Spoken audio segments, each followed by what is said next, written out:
اعوذ باللہ من الشیطان الرجیم بسم اللہ الرحمن الرحیم رب اشرح لی صدری ویسر لی امری واحلل عقدۃ من لسانی یفقہوا قولی اللہم صل علی محمد وآل محمد وعجل فرج آل محمد۔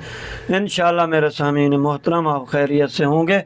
ہمارا وہی سلسلہ یعنی موضوع ترجمہ و مفاہیم قرآن کریم یعنی الفاظ معنی کے ساتھ ترجمہ کرنا، یہ ہمارا ہدف تھا۔ یعنی سورہ بقرہ کی ہم نے آیت نمبر 9 کو آج ان درس کے ساتھ ملا رہے ہیں۔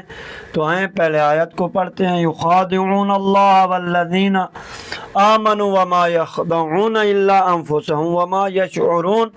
یخادعون یعنی وہ سب دھوکہ دیتے ہیں، دے رہے ہیں اللہ کو، والذین اور ان کو جو لوگ یا لوگ کہیں یا جو کہیں، آمنو سب ایمان لائے، وما اور نہیں، یخادعون وہ سب دھوکہ دیتے ہیں، الا مگر، انفسہم اپنے آپ کو، وما اور نہیں، یشعرون وہ سب شعور رکھتے ہیں، احساس رکھتے ہیں۔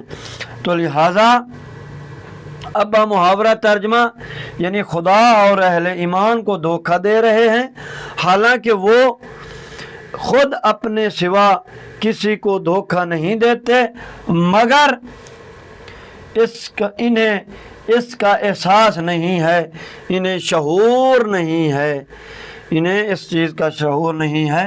تو لہٰذا یہ آیت کے الفاظ معنی اور ترجمہ اب ہم کیونکہ اس سے ترجمہ و مفاہیم قرآن میں سے ہم چل رہے تھے، تو یہاں پہ بات جو تھی ہماری پہنچی تھی صحیح جواب پر نشان لگائیے۔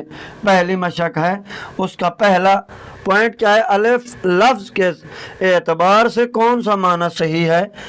اب جمیعاً سب کا سب، ہم سب تو نہیں ہو سکتا، کیوں؟ کیونکہ یہ کیا ہوگا؟ سب کا سب یعنی تمام۔ دوسرا دین یعنی دین، دین کیا ہے؟ قیامت، دین بدلہ، ہم دو معنی کرتے ہیں، دین و بدلہ۔ تیسرا حاذا یعنی یہ وہ، حاذا وہ ہوتا ہے، ٹھیک ہے۔